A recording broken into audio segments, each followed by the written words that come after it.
So if you have a story that's really painful and you're thinking, I'm supposed to be vulnerable, I'm supposed to be authentic, especially business owners, we get told this a lot, and it's good advice to be authentic and vulnerable. But if you have a story that's really painful, a lot of times people are they've gone through like abuse or serious situations that make them feel afraid to share about and things like that. And there's a balance between stretching yourself to share about some things that you didn't feel comfortable sharing about, and then getting into things that seriously affect your mental health to reveal and not be held properly.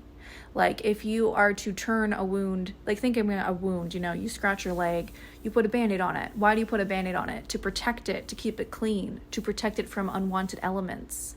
So if you are going to just rip the Band-Aid off and expose that wound to elements, so if you take this Band-Aid off before the wound has closed up, you can get an infection.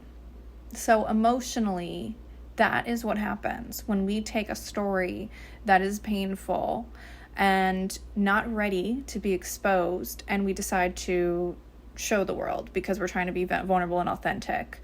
And although we might be doing it right, doing our homework right, like the business coaches told us, personally, as a human being, we have now made life harder for ourselves. And you might get likes, you might get comments. Maybe you get one person who leaves something that you remember for a really long time.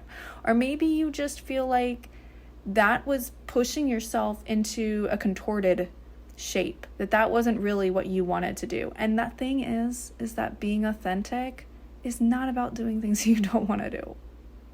So it might look authentic, but is it really authentic inside?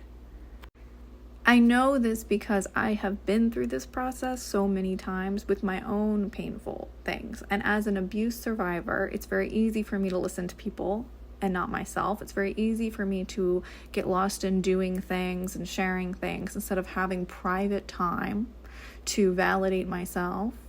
And that's what is needed in this process, is more time to percolate on this story in private, safe spaces, and to know that you don't owe people your pain, even if it would serve them and even if it would help your business. That you don't need to enter this endless cycle of having to regurgitate painful stories in order to get attention and success.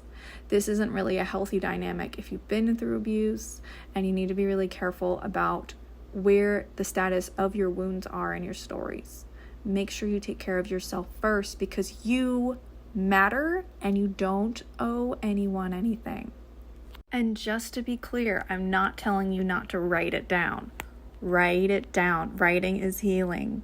Writing your stories over and over again is shown to heal trauma. Write it down and reread it with love and compassion and be your own best friend. But no, it is okay if you delete it after. It is okay if you put in a file and lock it up. It is okay if you just share it with one sacred, safe person.